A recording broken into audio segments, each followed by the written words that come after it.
Who's feeling Christmassy? Anybody? Anybody feeling Christmassy?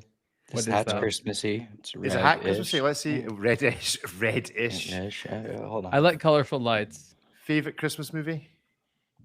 There's so many.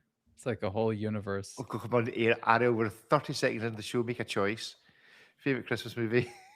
Here's the thing. Uh-huh. There's this Oh, there's a distinction thing. between ones about Christmas and like Uh-huh. ones about winter that have nothing to do with, Okay, Christmas. But like, oh, it's a Christmas movie. So like, I don't know where you draw the line. so Well, Die Where's the Hard, boundaries? Is this a Batman, Christmas not Christmas. shirt? Oh, Christmas shirt. It's To red me, and no. white. To Like, me, it needs to have like a reindeer on it or something. Yeah, no, it doesn't count as Christmas.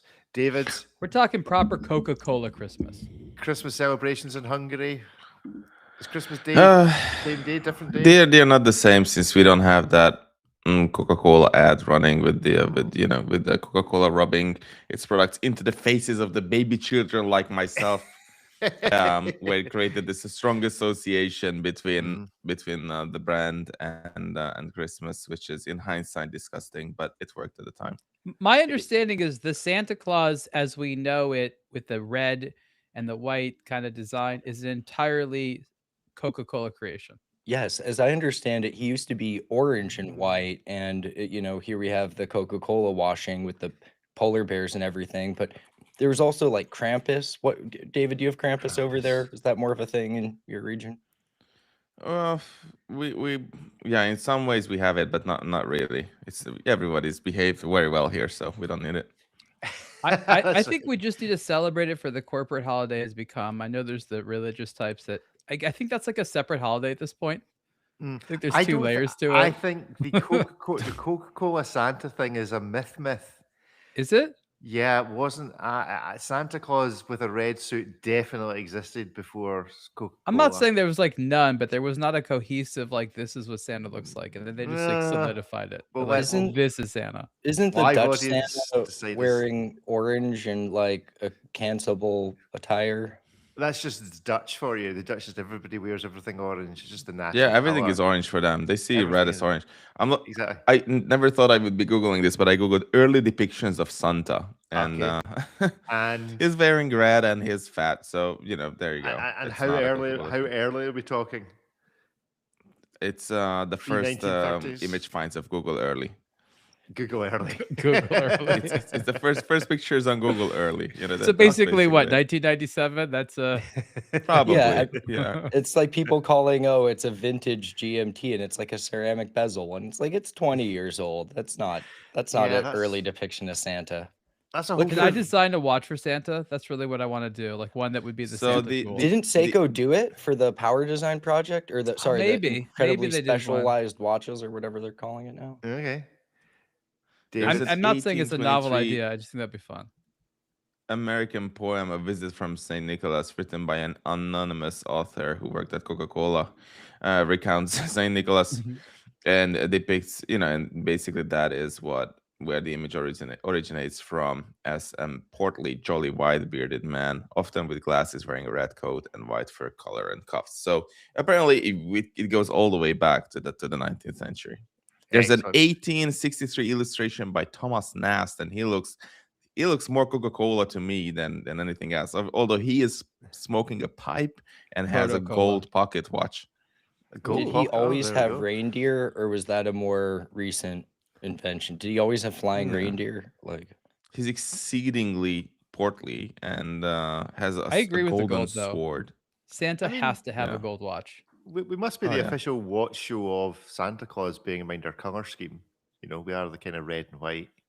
We're the only Oh, ones who care gosh. anyway. We own Yeah. it now. We own it. We've decided Coca-Cola. such a We That take it was- from Coca-Cola. I we- just sent we- you the picture. We own. Let me have a look.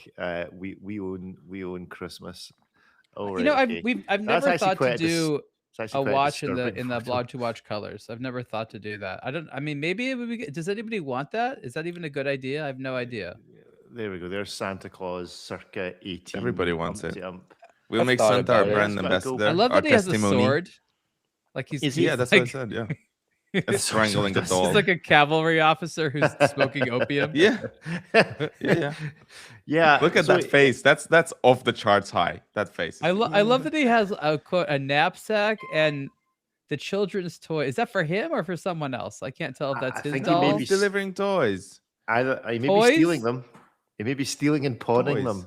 Those aren't all These toys. are like 1860s toys, like Come the on. little sword and the little doll, Is Yeah, the pipe a Napoleonic. toy? the long leaflet Napoleonic of Wars. Algopirin. You see, It's So I'm glad they had books back then. There's a horse. There's a doll. If anyone comes Books. downstairs late at night on Christmas Eve and finds this by the fireplace, they should call the cops. This is not Santa. This is concerning. Yeah. Who gets go the pocket gold watch. pocket watch? How good do you have to be? Or do you Is have this to a duel him for it? Is this He has a fan? sword. What is a sword for? Yeah. Dueling. It's a toy. Yeah. Toy sword. Toy sword. There we go. So that's it. That's your Santa. That's Christmas. That's how we're doing Christmas this week. So there you go. Merry Christmas. Okay. So Don't tell me that if that means we can't record next week. Come on. we'll record next week. But if Santa, so if you're reinventing Santa in the way that Coco did, what watch is he wearing? Are there any good red and white watches? Does anybody? There's like an No, it's old gotta be ta- gold. there's an gotta old be Tag gold. Heuer Formula One that's in a really nice red from back in the day. But Like a gold yeah, world timer, maybe? Basically the Alaska Project. the Alaska But for the Project. cold. Yeah, that's amazing. That's really what it's And about. Santa even the Claus- color scheme works. Yeah. But would it be the Got moon Christmas spot tree or the hands original? already. Yeah, Christmas. Yeah, true. Cool. Right. Well, there we go. Ariel, I need some guidance now because Oh, okay. yeah. Okay. So this week's Where are we driving to? clappage. Well, this week's clappage.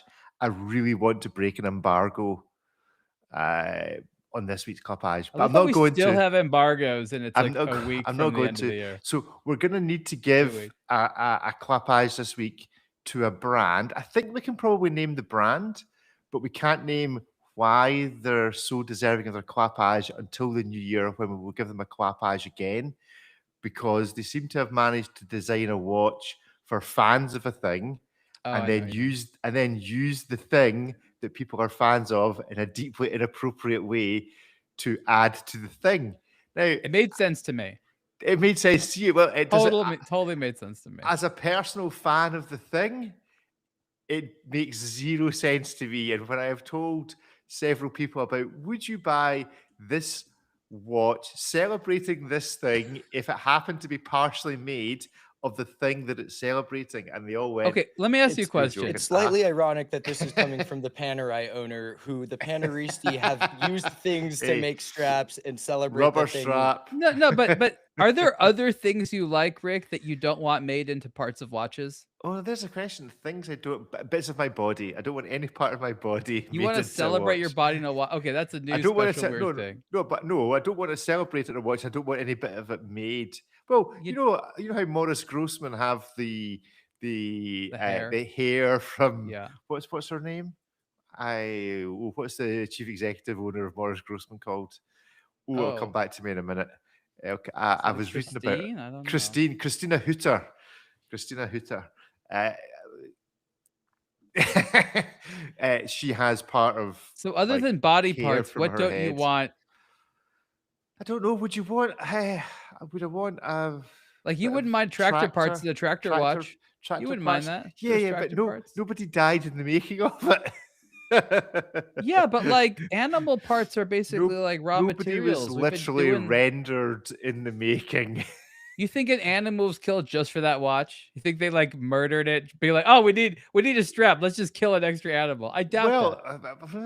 I don't know. It's the watch industry we're talking about. It is the If you watch get to industry. choose the animal that's then made into a strap, okay, I can see that being controversial.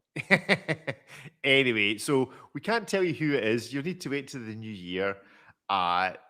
But it's deserving of the clappage. So this week's clappage goes to a brand we can't name for a watch we can't tell you about. For made of a mystery thing we meat. can't say made of mystery meat.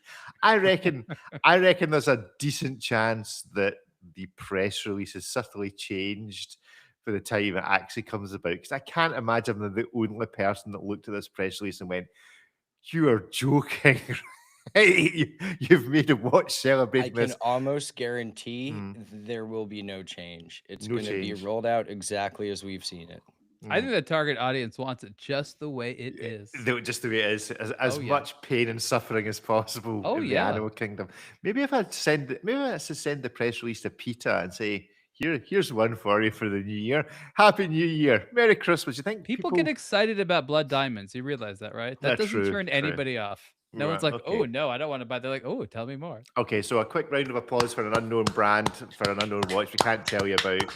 Thank you for making the absolute correct choice, Brand. Okay, so Save is correct that I had no idea what you were talking about. Like, absolutely not. And you won't for the rest of the Well, conversation. okay, so on the basis that David doesn't know what we're talking about, a bit like Chinese whispers, because it wouldn't be breaking the embargo now. David doesn't have the press release. If David was able to guess what we're talking about, we give him no hints.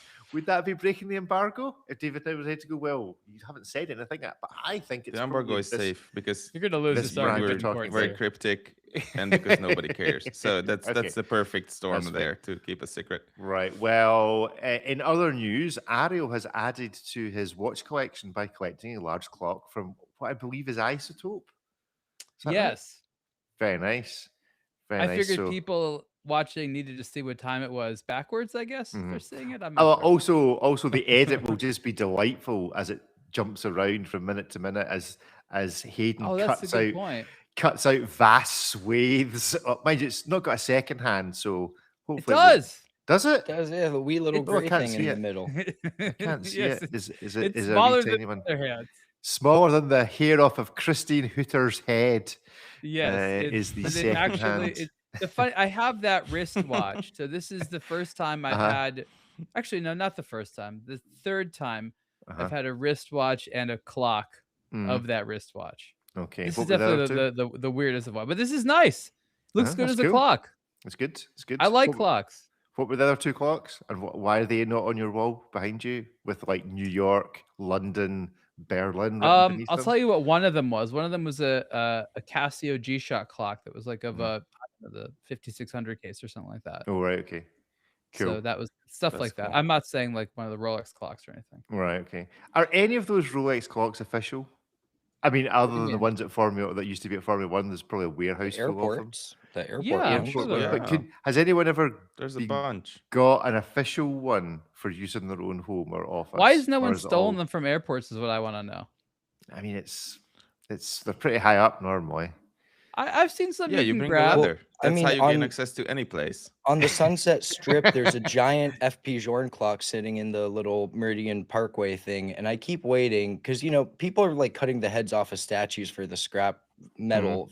I keep waiting to be driving down Sunset one day, and someone has just taken a hacksaw and taken the world's largest FP Journe, and I don't know, you'll probably see it on Chrono 24 or something. No, they're gonna flavor it. If it was in Glasgow, there'd be a traffic cone put on top of it because that's what we do. How do you do that? Maybe you can mount the clock on the traffic cone. No, you just put the Glaswegians would find a way of putting a traffic cone. Like a hat? What is this supposed to mean? I mean, I've warned you. This is what's going to happen to your country next year when the Scottish people if you let Scottish people in for the World Cup, all of your national monuments will have traffic cones on their head. Do they bring their own traffic cones, or they repurpose ones they find? I mean, we're stingy, so we probably repurpose. Stingy. Okay. I will find you an image of the traffic cone. And actually, in a previous existence, we made a Swatch watch that had this picture on it. There is a selection of Wellington with traffic cones. That's probably the most famous version of it. It tends to be a student gig. So that's Wellington with a traffic cone. And this is called local culture. This is local. This is outside the Museum of Modern Art in the centre of Glasgow. Am I offending anyone if I think it's not funny? No one that has a gun license. I just don't think it's in great taste. I understand the joke. I just don't find the joke funny. It's guerrilla marketing from VLC Media Player. That's all it is. Occasionally, the horse also has one. But I guarantee you that there will be traffic cones mounted onto public statues. It's funny once, but for this to catch on, it's not that funny. Our traffic cones are solid color orange, so they're not going to be as interesting. They're going to look like weird witches' hats. Oh, well, Yeah. they'll find. Oh, there's I'm one. I'm sure they'll find. There's a Harry Potter one, a Ukrainian support one. There's a pigeon with a hat. It's A not wizard. A watches. wizard hat would be funny. I'd like to A see a wizard hat legitimate first. wizard There you go. hat. Here's the wizard hat. Right. Okay. Shall we talk about some watches? Is Seems that like what a is- great way is to that keep the what- rain Let's off. talk about though, I have Ariel's to say. interview with Jay Leno. Wow. Jay Leno. Yes. Tell us about Jay Leno and why he's not been on this show yet. Is he It's like avoiding a us? really big question. You want him to be on this show? I think that would be fun. You think he's I- available at like midnight on Mondays? I think if anyone. Wait a minute. The guy made a career out of appearing on midnight at Mondays. Is it not? What time? I agree, but he's also retired from that career. Right. Okay. But you know, I'm sure he still can. It's I mean, quite presumptuous. Like, hey, jump on your computer. We could ask. you could ask. I mean, I'm I will prepared ask to- him. I'm prepared to record slightly earlier if it suits Oh. him. If his old bones can't hack a midnight recording anymore. Let's wait for then- something to come out, which is very opinion worthy, and then I'll invite him to come on and talk about it. Excellent. That sounds like a great idea. So tell us a little bit about this recording because it's obviously going to prove really popular. So a few I- weeks ago, we were invited to his garage, which is, if I don't, if I can say the best garage. I know there are other good garages out there, but it is the best garage. And we recorded an episode Superlative right there. Uh-huh. Mr. Leno has become quite the enthusiastic watch lover and collector, Mhm. a true devotee of learning about it and trying to understand watches, and follows the blog to watch, which is really nice and flattering. He has some interesting watches, and we didn't just talk about what he bought. I think that that's like a lot of what other collector interviews are, and I don't know that that really is important. It's kind of, as I was joking with Ripley, like looking at a man's underwear drawer. I think what's more Let's do interesting that is- show. well, what's more interesting is what he values in watches, what he Uh-huh. perceives about the industry. I can bring up questions and he'll answer the way he wants to answer. Yeah. So I think a lot of it was me just trying to think about questions that he hadn't been asked before or that he might give an interesting answer to. Mhm. And I think enough of it was definitely good material. He's an absolute professional. I mean, this is, he's one of the top people in the world for doing, off the cuff interviews. Like that's literally what he made him famous. And it's just a privilege being able to chat about a shared hobby with him. Yeah. I spent time with him at one of the car shows, so get to know him a little bit. So we did a superlative episode, and hopefully there'll be more in the future because honestly, he's a really interesting person to talk to and a very generous person. And thank you, Mr. Leno, for coming on. Yeah, cool. I don't. I mean, I've watched a couple of the car garagey type things, but it's not really my particular scene. As he's getting older, is he getting less into cars and more into watches? Because I wouldn't say that. no, I'm just curious as to which way is he a completist? Is he like, I've got all the cars I want to collect, therefore watches is another thing? I was having a conversation last night with someone who's just about to finish their collection of Rolexes. They've kind of got one of everything they want. So they're like, well, what's next? So is his watch obsession coming as a result of him completing his car obsession, or is it a completely different sort of motivation?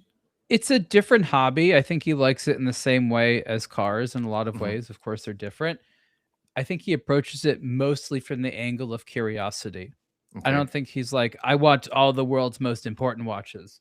right. He seems to be quite fascinated by alternative mechanisms. So Okay. different ways of displaying the time, different ways of having a regulation system, Mhm. different ways of storing power, displaying power. He likes the oddities, if you will. You see that in a lot of cars. Mm. He likes superlatives, but he's never like, this is the first Mhm. or this is the best. He's like, look at this interesting way of doing this. The things he's Yeah. been interested in are like resonance. He's been interested in, various types of like astronomical complications, Mhm. Fusee and chain transmissions, like all Okay. these interesting ways that different brands do in their own slightly fashion, their own flavor. But these are all techniques to overcome some mechanical problem. So he again, really is interested in watches from the fact that they are a machine designed to fulfill some purpose. So does Yeah. he therefore own a Panerai equation of time? Because he sounds like the guy that must. No, Rick, Rick, I he don't know if likes he has an equation interesting of time. things. He likes interesting things. Like, I mean, he's not a completist collector. Like, yes, he has like an astonishing collection of cars and watches, but it's not really about like buying every variation of this or completing this, hypothetical set that you want. He kind of seems to buy what he likes, and the vehicles range from steam powered cars to like modern electric vehicles and everything in between. There's tons of motorcycles. And then with the watches, it's not like, Rolex guy, AP guy, typical rich dude stuff. It's a lot of interesting stuff. He seems to buy whatever he likes, and it comes from a place of general enthusiasm rather than like wealth flexing or that kind of completist attitude of you're not a real collector till you own blank type of thing. It's a lot of atypical choices both in the cars and the watches, but that's kind of what makes it interesting. It's not the one you see in everyone else's collection. So has he got something else that he also collects?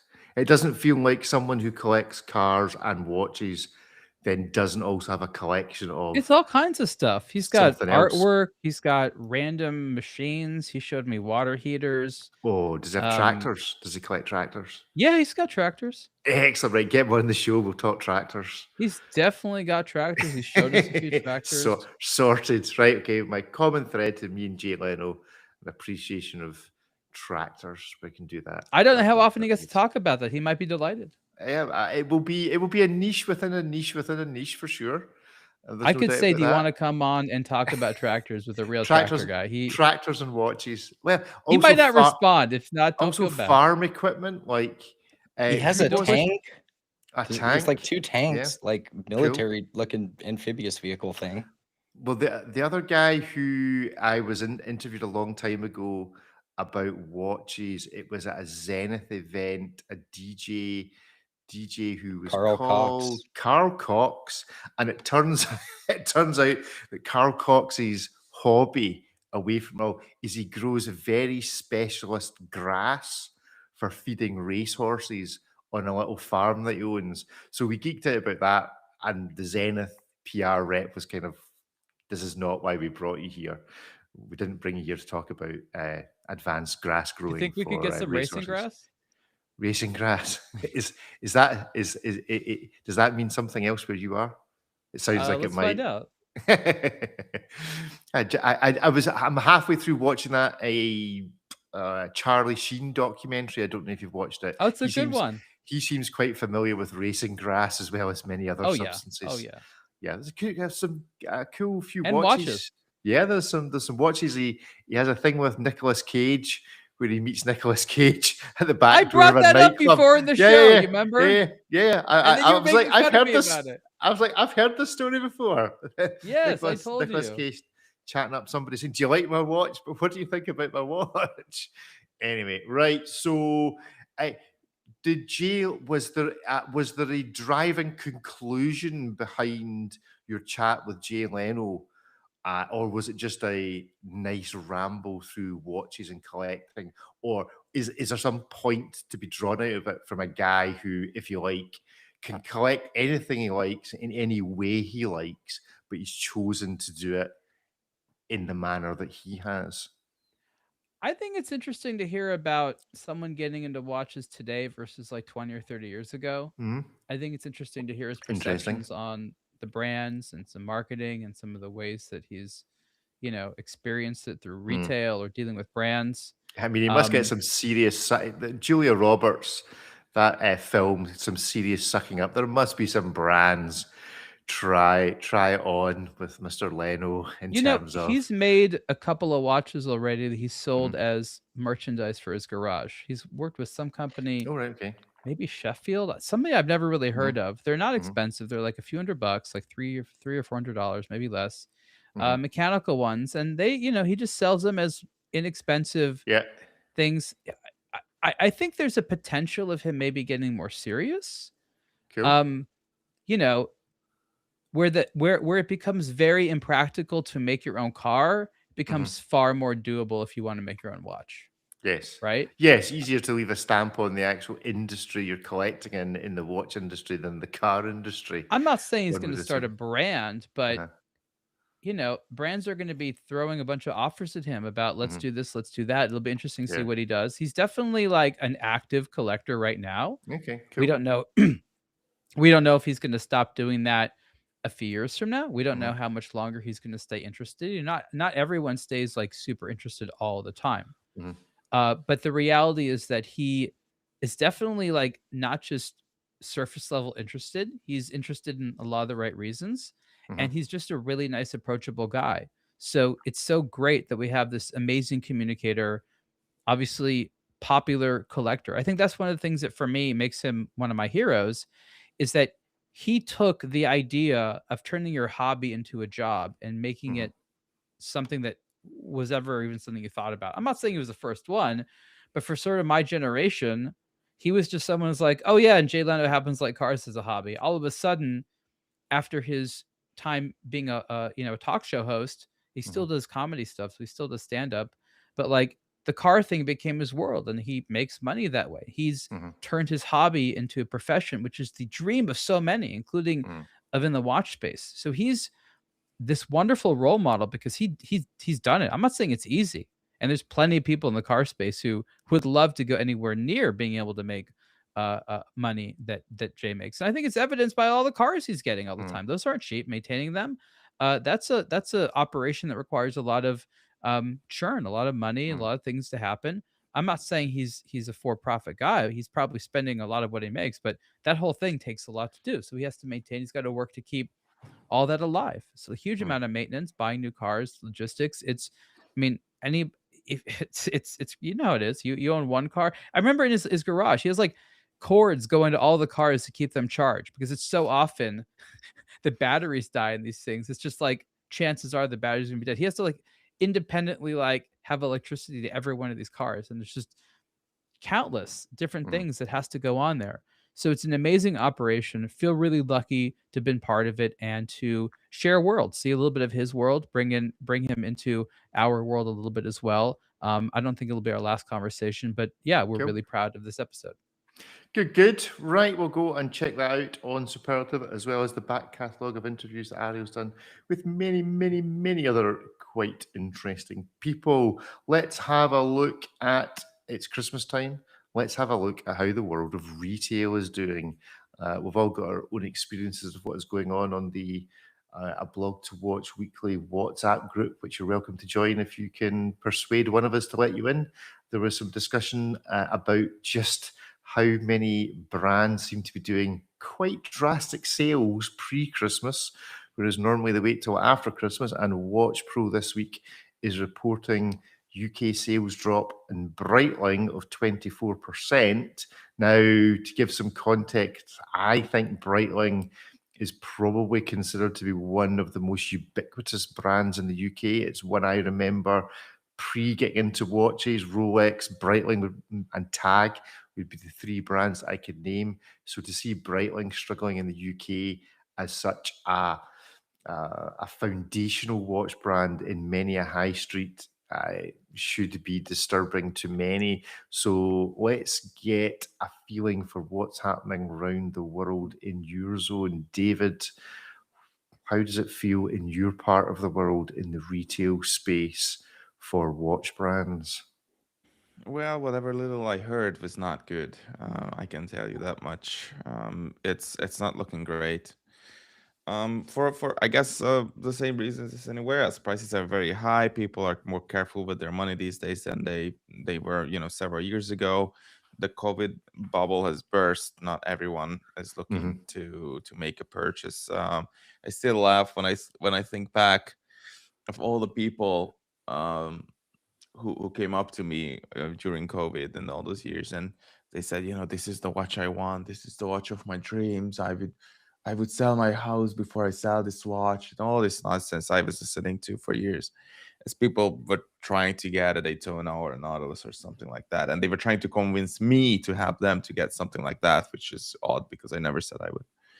And suddenly all these people are gone. They are not anywhere to buy their freaking dream watch now that it's available at a lesser price. They all just wanted to buy something, flaunt it, or just show it off, and then sell it for a profit. That was their master plan, and yet they would, I wouldn't say risk their reputation. I don't care about that at all, what their reputation is. They were nobodies to me, but it was still hilarious for me to read all these messages and hear these people say these things to me. What how many things they were going to do just to get this watch, and now suddenly the boutiques, it's not that they are empty, but this ship has sailed.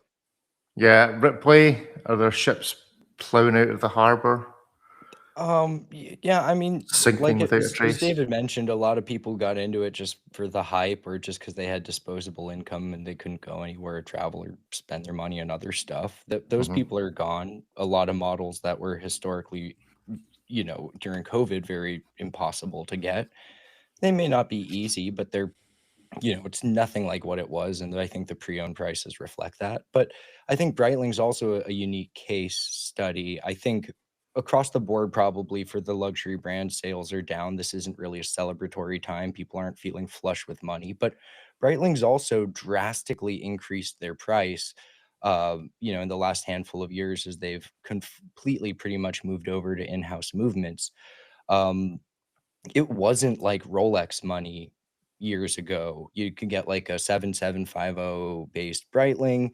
It was more expensive than a Tag, but we're talking like less than Omega. It was something that people could buy and was more attainable. Right now, Breitling, it's very expensive. Like Navitimers are like 8-9 grand. The in-house stuff for the three-handers has seen a price jump as well. It's no longer a Sellita base, so it's now a different price as well, where I don't think 24% is going to be applied to most brands. I think Breitling's being hit harder than most because, one, the watches are quite a bit more expensive, and two, they've also done a lot to change up a bit with their design and concept in the last handful of years.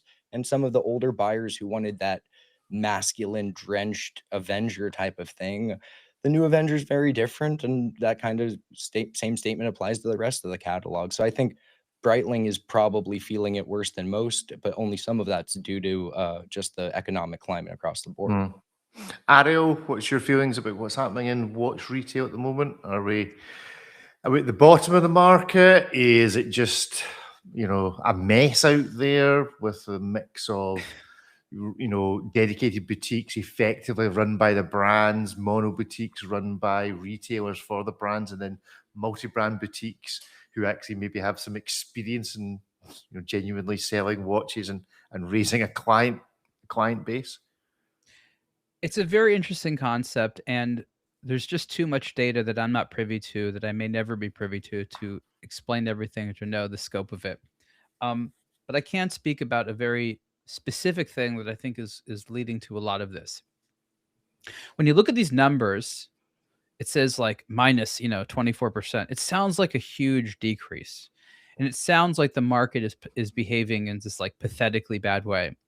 I think the problem is that you don't understand a lot of what's happened in the meantime, what's going on, some of the context where these numbers come from. And this has to do with the fact that over the last couple of years, brands, especially Breitling and others, have put huge investments into retail. They built so many stores. They pumped so much inventory all over the world. They've had all these third-party retailers make independent Breitling boutiques that the third party pays for, that has the Breitling name on it, and it's full of Breitling product. So I'm not really sure what they're comparing it to. Is it compared to their expectations? Breitling ostensibly makes money when these watch stores are full of product. It's then up to these independent parties, these local retailers and the staff they put in these mono brand boutiques to then sell the watches, which we knew was going to be hard. Breitling just kind of wiped their hands, like, okay, we got our store. They paid us wholesale for the product. Great, you do your thing. But now those actually have to sell. They're expensive. Look at the environment around there, because it's a mono-brand boutique. They probably have all these restrictions on discounting, blah, blah, blah, blah, blah, blah, blah. So does this number mean that people aren't buying a lot of watches disproportionate to the downturn in the economy? No. I think people always buy an impressive number of watches despite the economy. But is this Breitling's entire retail plan blowing up in their face because it was short-sighted and premature and kind of maybe had too high expectations to begin with? It's probably a lot more like that. Yeah. So we've seen a lot of brands, not just Breitling, pump enormous amounts of inventory into stores without anybody buying it yet, that they're not selling like as much as they want. I mean, again, is anybody here surprised? And does that actually mean that the market's doing bad? I don't think so. I mean, maybe it is the start of the death knell of the mono-brand boutique for brands like Breitling. There's a mono-brand. I mean, it was a boutique for- dumb idea to begin with. I've been saying that for 20 years now, almost.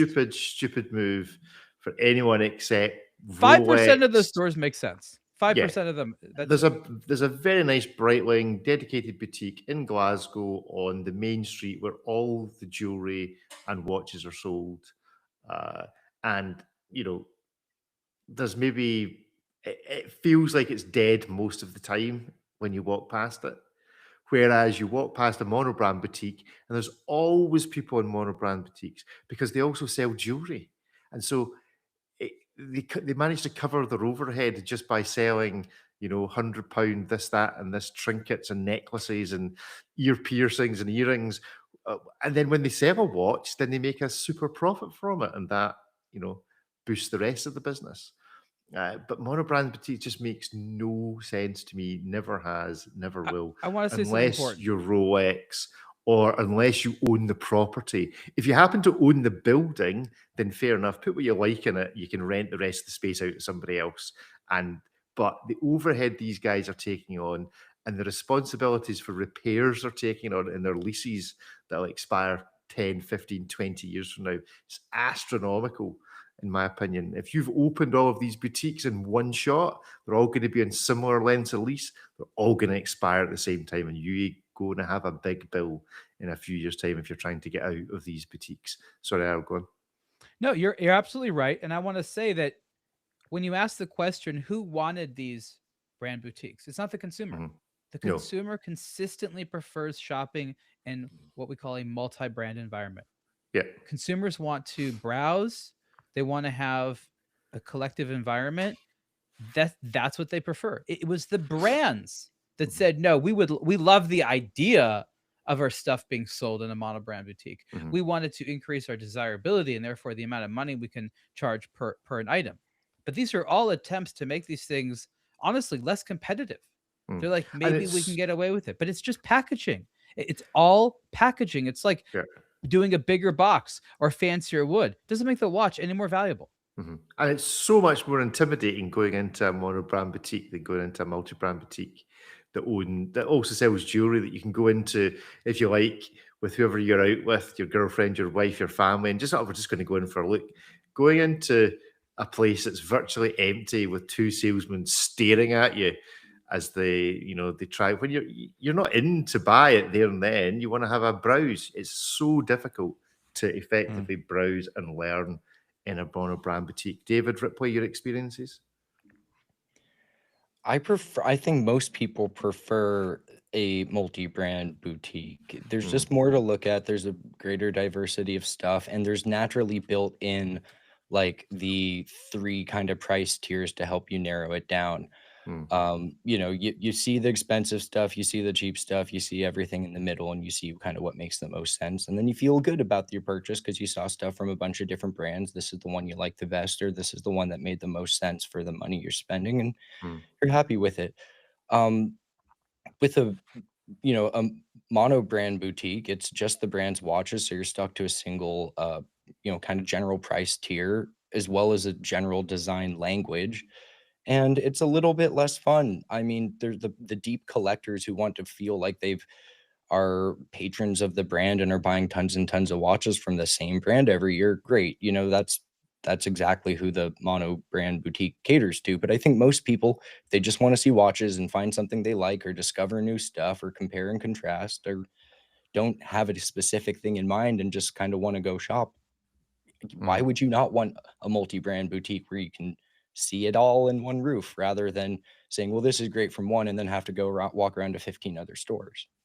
So are the brands capable of unwinding this horror show that they seem to be creating? 'Cause I think the Breitling number is going to be reflective in general of what's happening, of the damage that monobrand boutiques are causing to the brands. I think, I mean, there's a Panerai and IWC monobrand boutique opened in Edinburgh, on the main thoroughfare in Edinburgh. Now it's the same shop with two doors. You go in one door for Panerai, one door for IWC. How on earth can a place like Edinburgh support a Panerai boutique?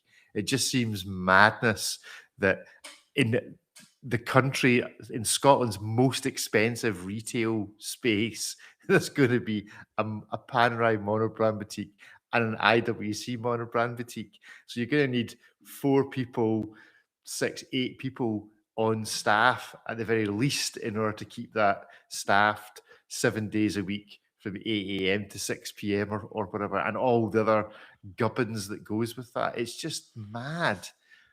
Can they unwind this without completely losing face? Will a multi-brand who probably fell out with the brand itself when they decided to withdraw their services and their supply from the multi-brand family boutique that's been going for years, is there power now with them to say, actually, you know what, Panerai, we don't want you back, but we're not interested because this is how you treat us? Do you think anyone's brave enough to just say to these guys, forget it, we're not taking you back because of how you treated us when you left?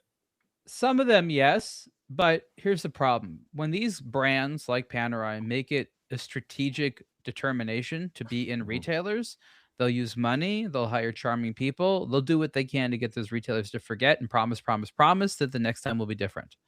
So it's not like an optional thing for them. It's if they have a corporate mandate, they'll do it at some cost. Does that mean they're necessarily going to abide by the rules that they set for themselves? No, but they'll have enough to pay to convince retailers to try it again.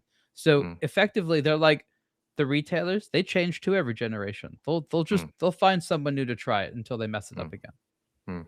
Okay, right. Let's have a look at this. Ripley, you reviewed the Urwerk UR230 Blackstar, completing the trilogy of UR230 watches. Tell us a little bit about this. Nice. So this is the third and final UR230. This one is known as the Blackstar.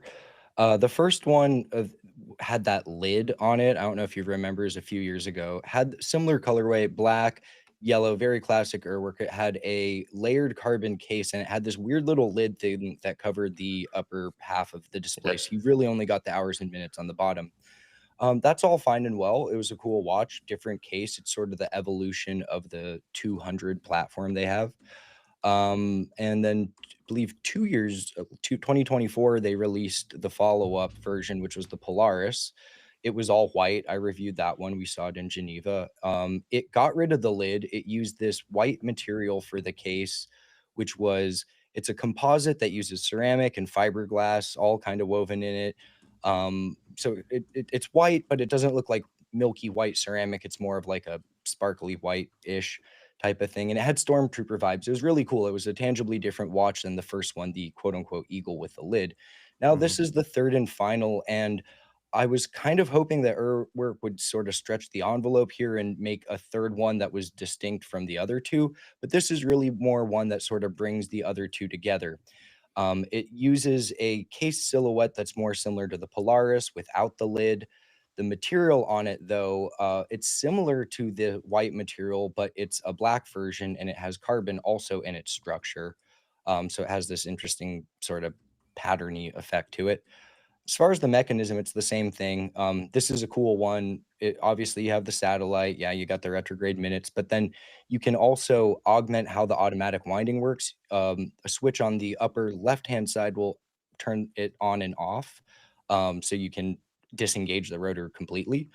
And then the other one, it's an interesting mechanism. It uses these two turbines, and as you turn the knob, it changes the aperture of the air that can go through those turbines, and it works like an air brake to prevent the rotor from swinging too powerfully. Lots of lume, kind of similar to the first one in that regard, but it's an interesting watch. There's really not a lot of these, similar to the other ones, just like the other ones, really. It's a limited edition of, I think, 35 pieces or something like that. Yep. 35. Yeah, and it's quite expensive. It's priced the same as well. But this is a cool one to round out the trio. I like the 230 case. It's not for the small wristed, but it's kind of everything you want from Urwerk. Looks like a spaceship, crazy display, esoteric mechanism that is going to take 5 minutes to explain to someone. Yeah, it's everything you want. And $200,000. What do we think of this, David? I mean, it's cool. I'm just browsing Chrono 24 for different Urwerks just to check the market. And all you need to spend is between 40 and 50K, so a quarter of this watch, and you can get all the Urwerk you want. You can get all the full titanium bracelet. You can get my personal favorite, the UR105. Streamliner with the lid that opens up, which is just unbelievably amazing. I had that in for review a couple of years ago. Why would I just don't get it how they can still sell these things for 200K? Like, who's sitting around on their hands and thinking like, oh well, I have to get an Urwerk, but I hope they make a new one that looks like everything that they made 10 years over the last 10 years, right? And maybe I have the privilege of paying 200K for it. So I freaking love Urwerk. It's amazing as it has ever been. I just think it would be fun to maybe for the guys to step back and just hand over the keys to the brand for like 2 years to somebody totally crazy. And just tell them, okay, here you go crazy with our brand. We trust you, and let's take it to another level. Because it's I totally understand that the effort that it must have taken them to get to these inventions and these designs is so tremendous that you cannot keep this momentum up as a person. It's impossible to always one up yourself, and it would be unkind to say that they are milking it, because they're not. I mean, still the effort is absolutely there. It's just that the market at this point is getting sort of saturated with amazing Urwerks at relatively solid prices. So yeah, just hand over the keys to someone and have them go crazy with the brand. That would be amazing to see. We did report last week that Benny, formerly of AP, was now available. Do we think no. Someone would be a trusted hand to take over Urwerk? David said completely crazy. That isn't quite what he meant. Well, that's kind of where I went. Without the leather jacket. That's where I draw the line. You draw the line. So no shiny leather jacket. No shiny leather jackets. That's quite good. That's quite a good strategy for assessing people. Do they come with a shiny leather jacket? Yes. Reject from your friendship group. No. Accept into your friendship group. I could offer an alternative perspective. Go on, then. It's not meant to change David's opinion. He obviously wants to see something fresh, but I think that companies like Urwerk, especially this mature independents, have realized something, and that is they have to make a certain amount of like familiar watches. They're just a variation of what they used to do between when they can make something truly weird. Because I think what happens is they make something truly weird, and then like it's so weird that only people like David, but those that can afford to buy it, which isn't enough. So what they have to do, and I think that probably people at MB&F probably know this a little bit more because they've done this 2 more times, is again use some type of formula like this. Now we make like a familiar watch, which is like 5% different than something else. Oh, and now we make something which is 75% different. Okay, now we have to make a few that are like no more than 10% different. And so I think that there's sort of a range that they can go in so they can mix making weird things because, I think the thing where I disagree with David is that, Martin at Urwerk, the designer, lacks ideas. He definitely does not lack fresh ideas. But as we know, these things are enormously expensive to do. They self-fund. They don't do pre-orders. There's conservatives, maybe they have to be. So maybe you can accuse them of being cheap and not taking enough risks. But I think the reality is he wants to do more stuff, but it's again, they're also trying to run. These are people that like safety. They're in Geneva. They're not going to like bet the entire company on every watch release, even if we want them to. And when I first saw this one, I was a little disappointed. I'm like, oh, lame. It's not that much of a departure. But I can also imagine that after the first 2 iterations of the UR230, this is pretty much the watch they were being asked to make. Hey, we like the traditional color palette of the original Eagle variant, but the lid, let's be real, the lid, it's cool, it's really cool, it's unique, but it's also a bit polarizing. I could see a lot of people wanting the classic Urwerk color palette, but in the lid-free Polaris style case. So I can only imagine that since the first one launched and then when the second one appeared, for the last like year and a half or so or whatever, they've been getting requests for basically. I mean, we all think it's cool. None of us would say no to this thing. Rick, I don't know. He's a little bit weird with taste sometimes.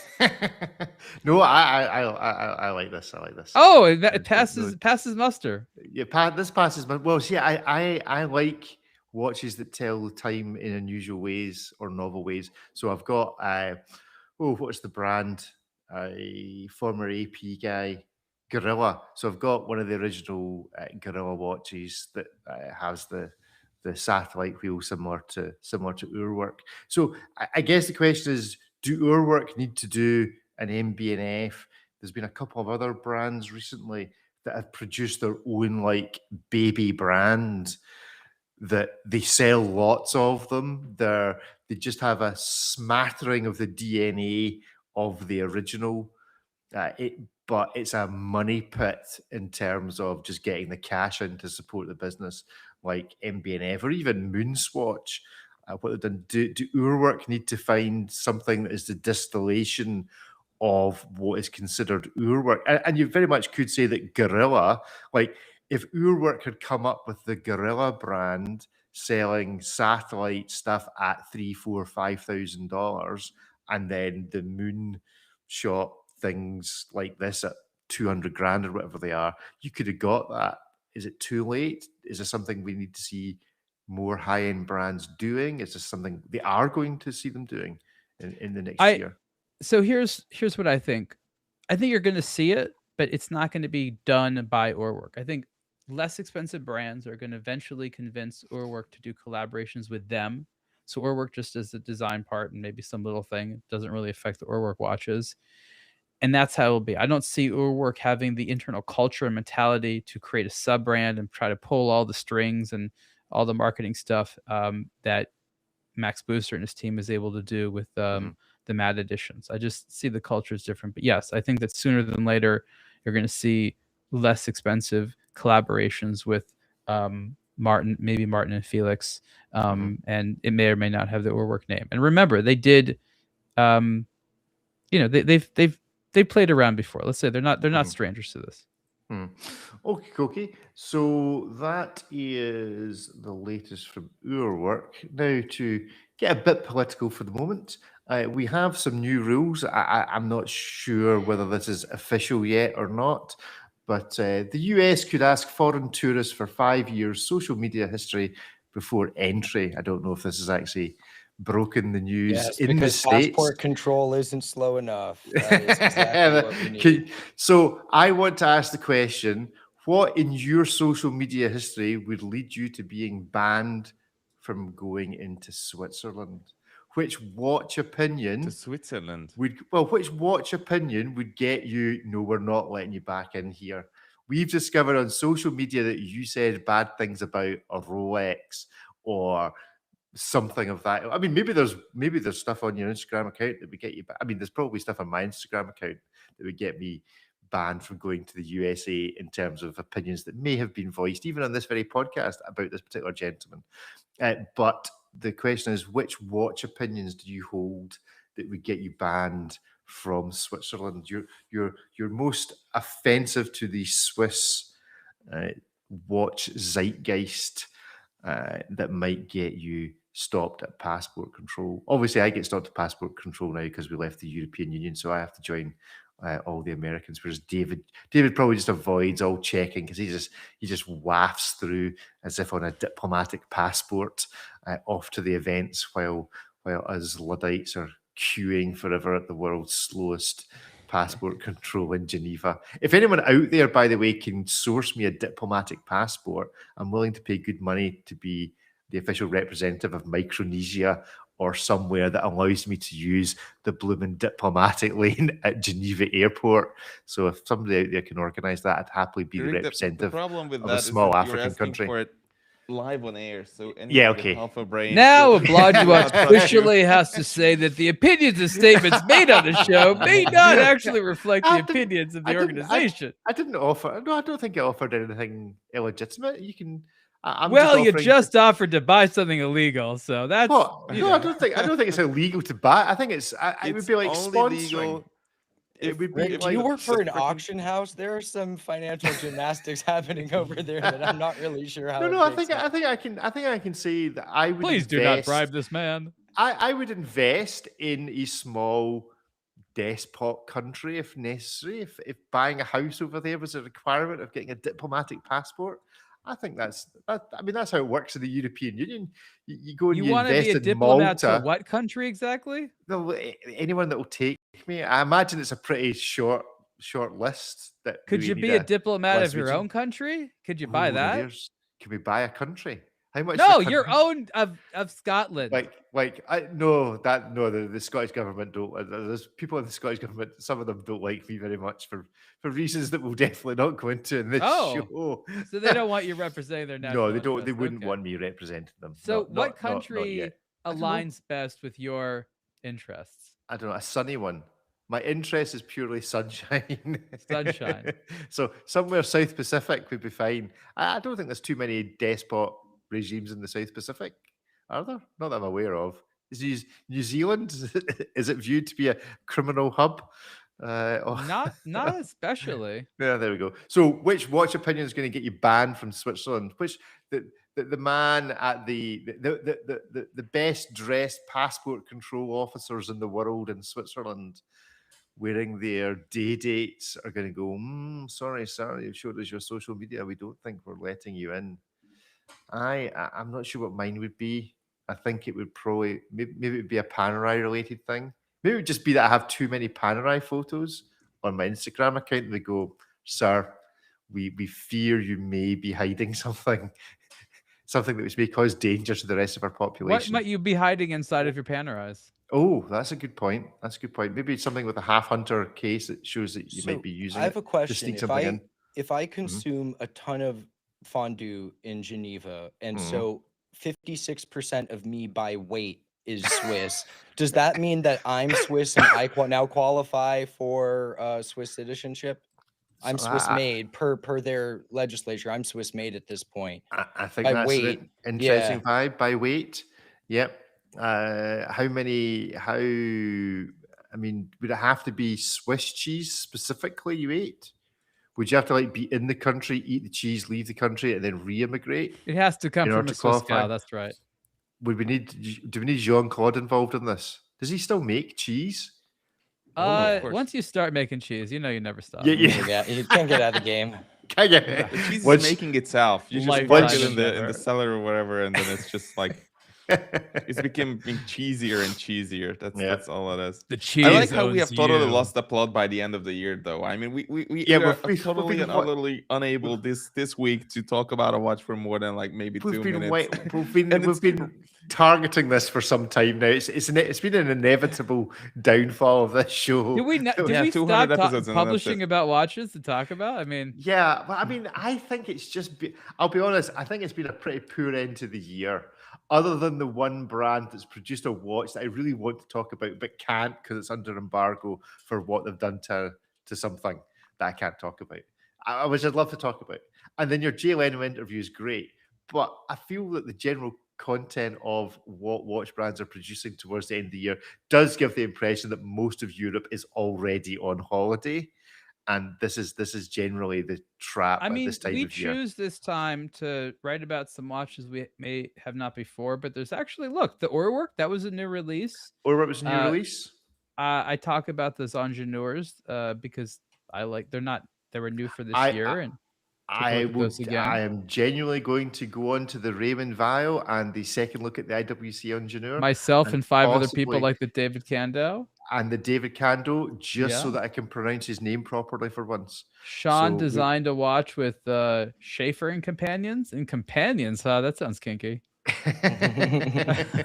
So, which watch opinion is most likely to get you excluded from Switzerland? David, you like a rant? You must have had a rant that you think is probably going to get you banned rant? from It's the like country. a year closing grant. Well, no, just as to which one passport control are going to look at you and go, no, I'm sorry, you can't have that opinion and be allowed into Switzerland, into the home of luxury watch. I could see Thierry Stern, just using. Ah, his yes. Yeah, connections actually, that's a good point. to ban me from entering the country. We've all just been, so opinions on the Cubitus could have resulted, or specifically on the Cubitus, or upon Thierry Stern's attitude to people who had opinions about the Cubitus. I think the attitude article. Yeah, that's the attitude article. So the attitude article gets you banned. Ariel, what I would article? understand. I would be like, okay, that's fair play. It would lead to a great follow-up article, to be fair. Yeah, and then you just go and spend. It would have more expletives in it. But actually, I would be thankful. Like, okay, I guess I can do with never ever going to Geneva again, ever. Yes, we have forgotten the thing that actually maybe being banned from Switzerland might be a good thing. Yeah, it's not all of Switzerland, but if I never had to go to downtown Geneva again, I would be perfectly happy with that. Okay. Just spend your time in Glashütte instead. Ariel, article you've written that's most likely to get you banned from Switzerland? I do wake up sometimes thinking, am I in Basel? Am I still in Basel? Article I said went from social media post to something I said to now article I've written.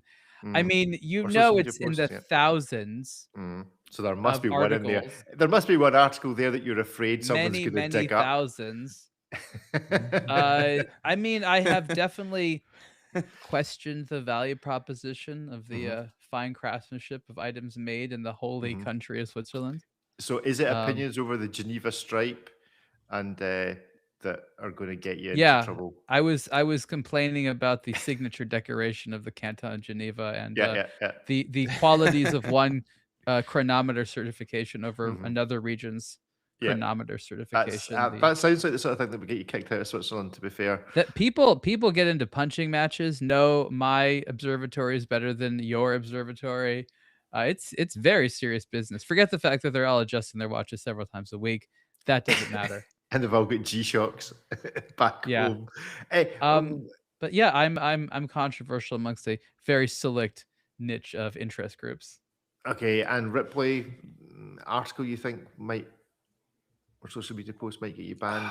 I don't know. I don't know if there's any article itself that stands out. By Japanese.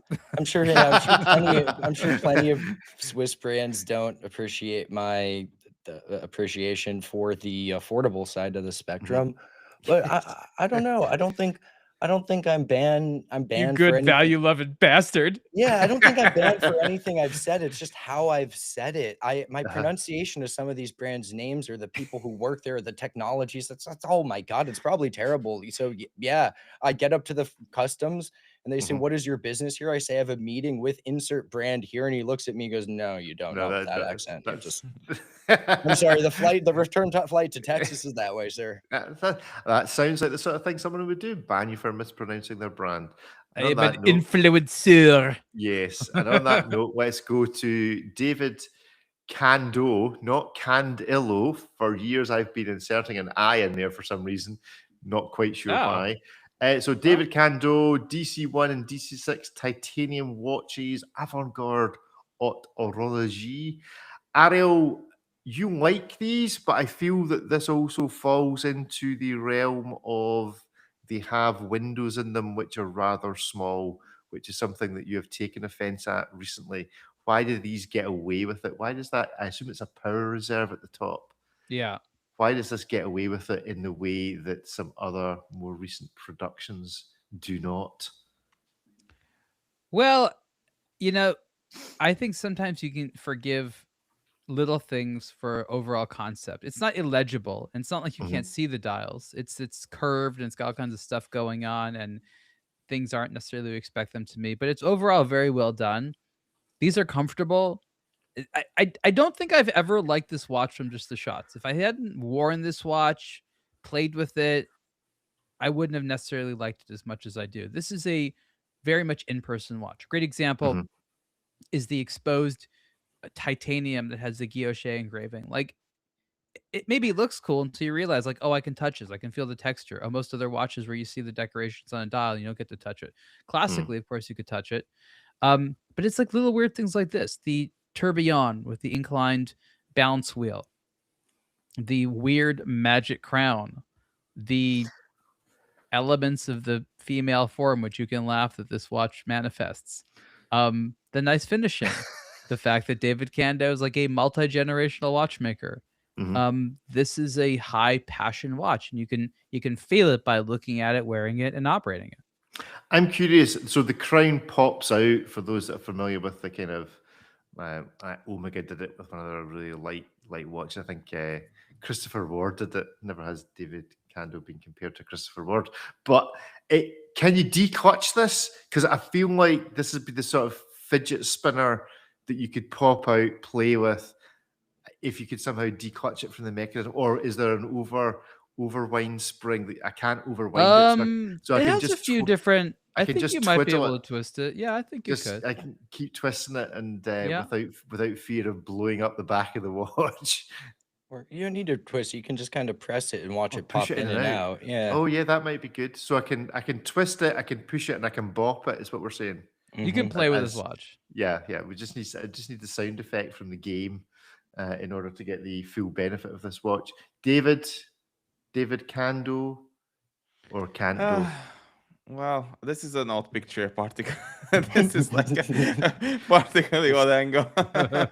Yeah, the odd angle 1 and upside down odd angle 2. Yeah, this feels like. That's why I love these things. This feels like the sort of thing that has Donald Trump's signature at the bottom of it. I'm just saying. There's so many weird expressions this watch is trying to make. Different ways of looking at it. Yeah, I'm so confused. I'm not in a good way. You know, I mean, I guess it's all good for making it practice or something, but you know, otherwise, it's just like, it's just why, just how, you know, it's just really interesting. This is why I like the world of watches, because there's so many permutations, thousands, if not tens of thousands of permutations on where you put a crown or how you design the display, that, you know, it was bound to happen that 1 in 100,000 permutations will have all these funny connotations to it, like this one. And it's actually like a great looking watch, and I like the guilloche you can touch, and I like the display that you can actually read.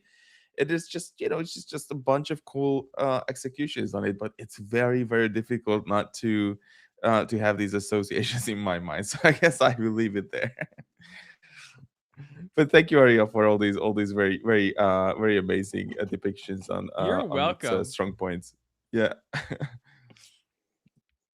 Can we label this not safe for work? I guess we can do that. Whose work? For $235,000, it's a Velcro strap. Is that right? If you want an additional better strap, I am sure they will give you any horse material you like. Whatever material you want, as long as it's made out of something on your farm. Horse, you say? Yes. Horse, carton, tractor, whatever you're vibing with today, Rick. I do like this. But there you go, for $200,000 or whatever it's going to be in titanium. Plus a horse. Or plus a horse with a bit missing out the backside of it. But there we go.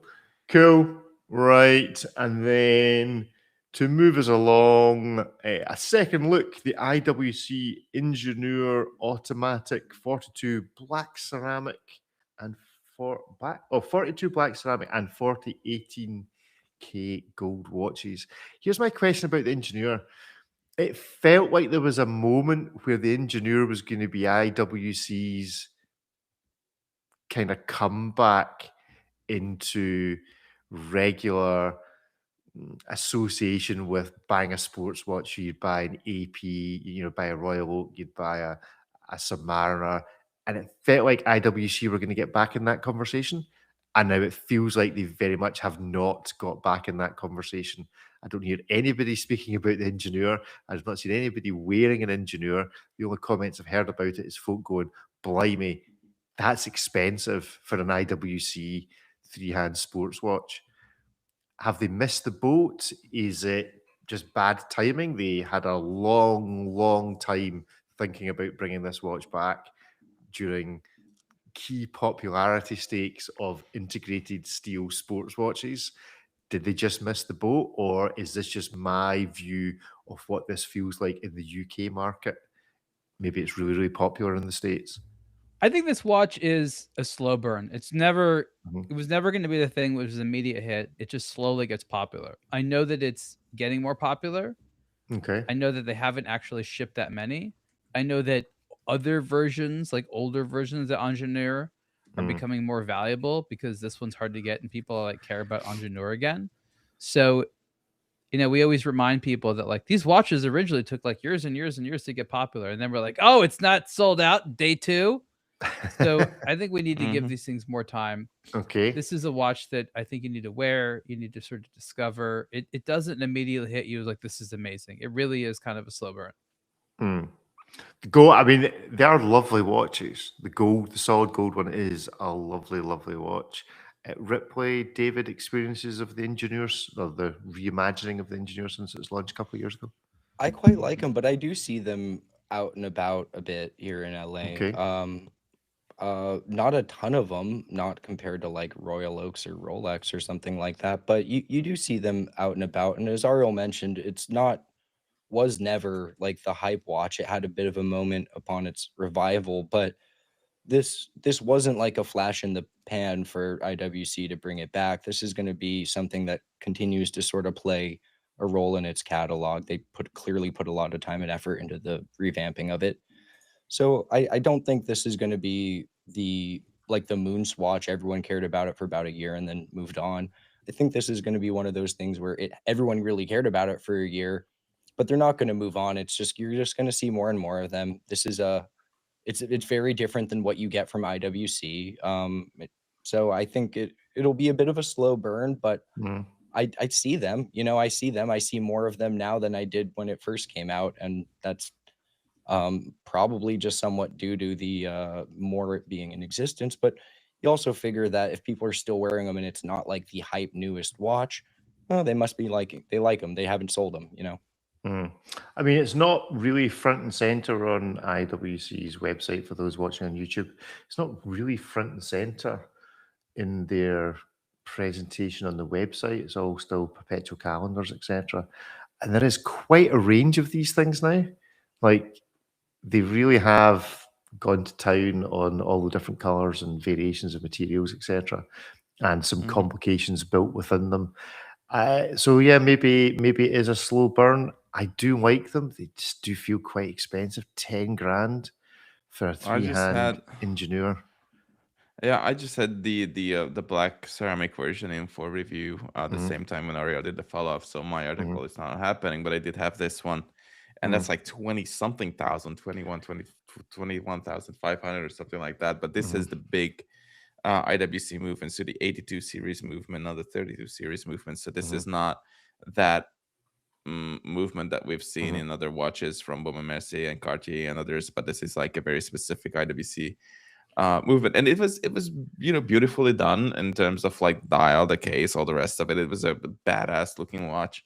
My only issue with it though was that the links around the clasp, the side of the outer links were so sharp. I was just I was shocked to feel that the outer edges were. If you look at the steel one, for example, you can even see the veneer or the little like rounded edge with the polished edge on the metal, so it's going to be a little bit softer to the touch, but on the ceramic one, look at that, look at how beveled those links are, and the metal is pretty on the ceramic. Yeah, and but still, I'm sure they could do it if they wanted to. But on the inside, so it wasn't on the outside, but it was where it touches, it goes against your wrist, is where it was sharp, and so was the clasp. So I hope that they can work on that, because it was, I could just feel it at all times, and I genuinely believe that no luxury watches should have a sharp edge on it anywhere where you can feel it. It can have it on the top of the case or wherever, but when you run your fingers around it and when you're wearing it, there should be no sharp edges anywhere. Vote for David. Maybe that'll be the opinion that gets him banned from Switzerland. No sharp edges. Ripley. Strong emotions about this? No, I like them. I like them. I think they're good watches. They are expensive for what they are, but they're also very well done. And if you look at them within the context of IWC's catalog, the brand itself is expensive. They've never been really cheap. It does seem a bit dear, especially when you start getting into the more premium versions. Like David mentioned, the premium attached to the ceramic one's quite strong. But I like these watches. I've liked pretty much every single one I've seen for different reasons. But I'd happily take one if one was given to me. I'm not spending this amount of money on any watch right now, but whether it's the gold one, the ceramic one, the titanium one, they're all really nice. I think they did a good job on it. So yeah, I'm happy with them. How is IWC's titanium in comparison to, say, the Rolex's titanium? And everyone's is titanium sexier than Rolex's titanium. But yeah, so Rolex is the worst. So IWC's finishing. I've not seen the titanium one. So IWC's finishing it's fine. Titanium is fine in comparison. It's acceptable. But it's not that impressive anymore to finish titanium well, which is why we're so surprised about Rolex. Yeah, like even RZE, that little Resolute 36 they have a high polished rim on the bezel, which they can do because it's, even though it's grade 2, they coat it. You know, the technology for finishing titanium's gotten up there, but the IWC doesn't disappoint. Okay, cool. Right, finally for this week, Raymond Weil. Okay, there's a lot of words here. Raymond Weil Millissim Tri-Compacts chronograph hands-on, a surprisingly unboring vintage style sports watch. A surprisingly unboring. Ariel, discuss. Well, usually they're boring, so surprised that it was not boring. It has, I think it has, is it Centigraph vibes? FP Journe. Yeah, that's the whole color scheme. You can get this watch in boring if you want. I'm just saying. Does it come boring? That flavor. Buy the boring version of this. I think this looks pretty cool. Indeed. How much is it, Raymond Weil? I would expect it to be fairly budget friendly in the world. Well, yeah, but that's $2,000 different today than it was 2 years ago. Well, that's $2,000 different today than it was this time last year. Oh, 4,175 USD. Okay, let's be honest. $4,500 is the new $1,500. Okay. Yeah, I know, it's frightening, isn't it? Frightening. It really is. But yeah, this is a lovely watch. I just like I think if you're going to buy a watch, that could be universal. You're not going to get sick of it. You could sort of pick it up a lot. This makes sense. But $4,000, does anything make sense? But what else? I mean, look, it's this or Favre Luba. Just pick your vintage style. Your vintage style.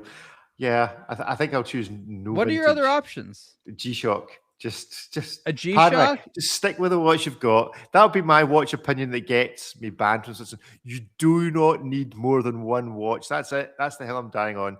You just don't buy any more watches. Stop buying watches. The opinions on the show do not necessarily represent that of the organization. To all our advertisers, stop buying watches. Stop selling them. This is just getting out of hand.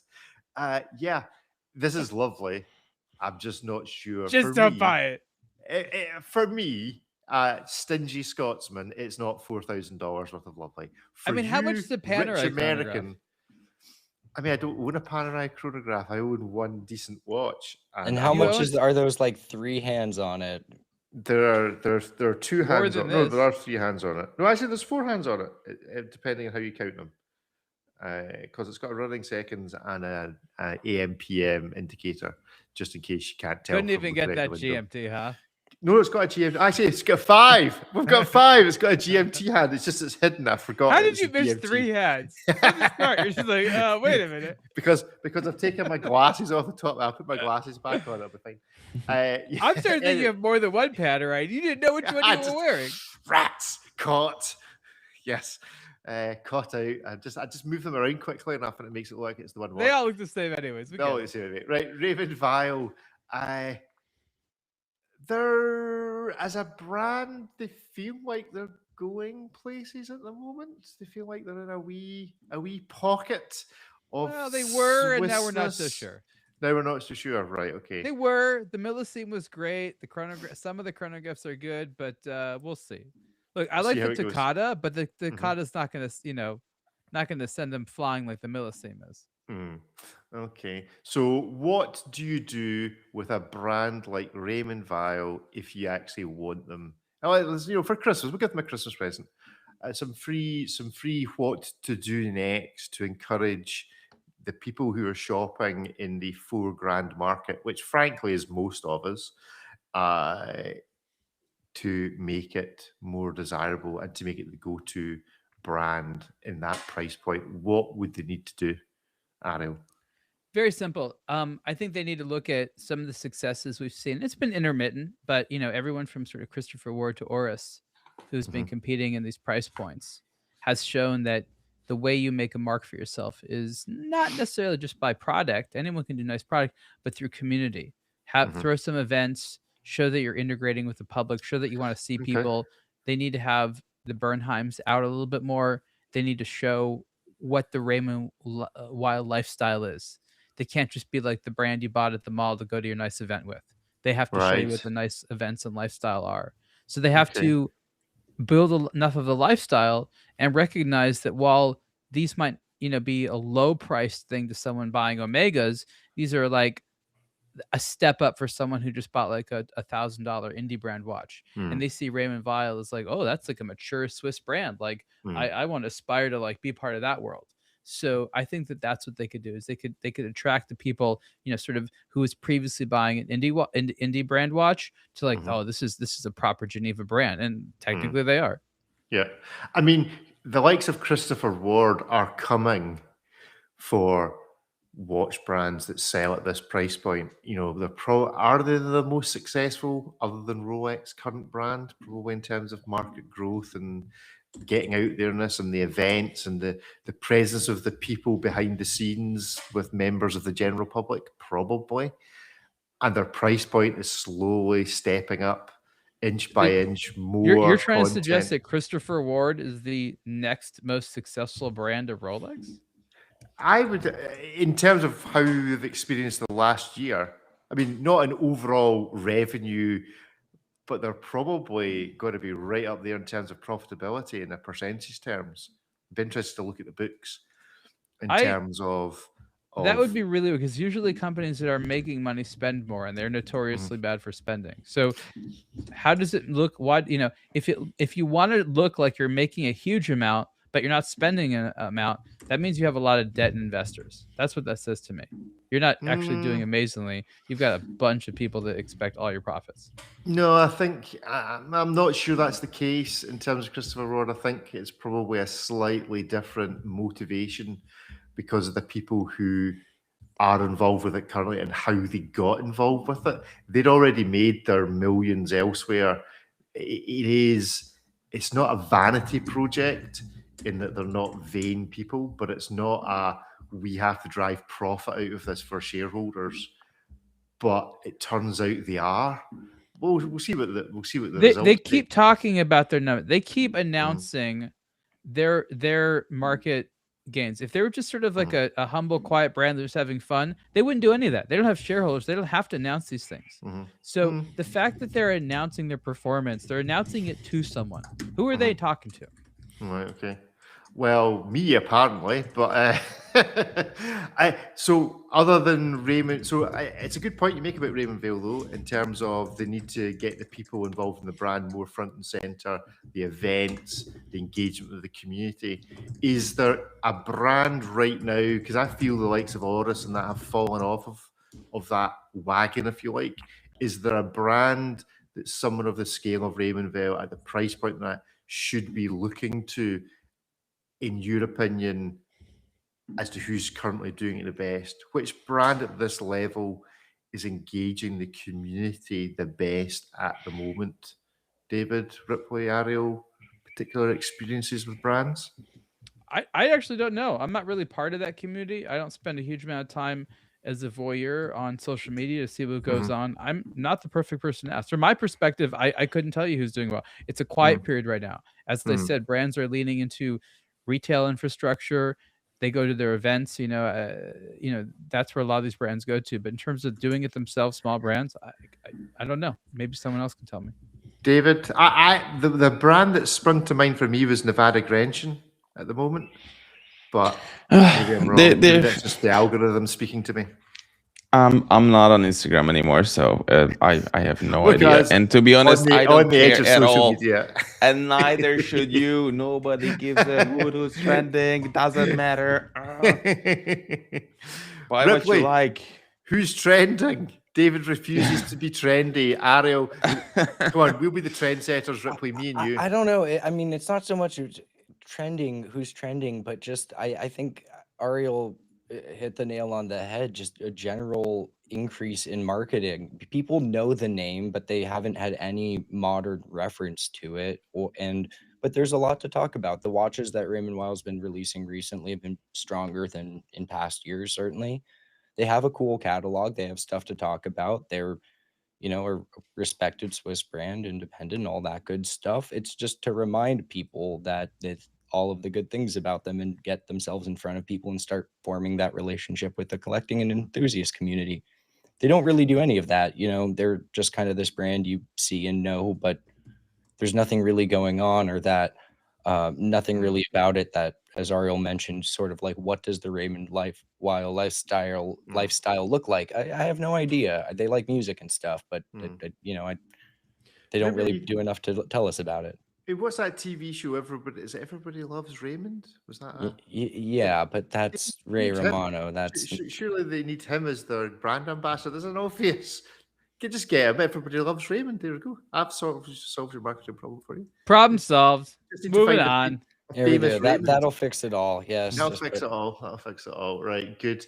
Okay. Well, it's kind of, we need to decide what we're doing for a Christmas edition. So Christmas carols. You want to sing? Is that the? I was thinking. I have to sing. Well, if you're doing Christmas carols, we need to sing, unless you're wanting to relate them. Should we do Christmas carol?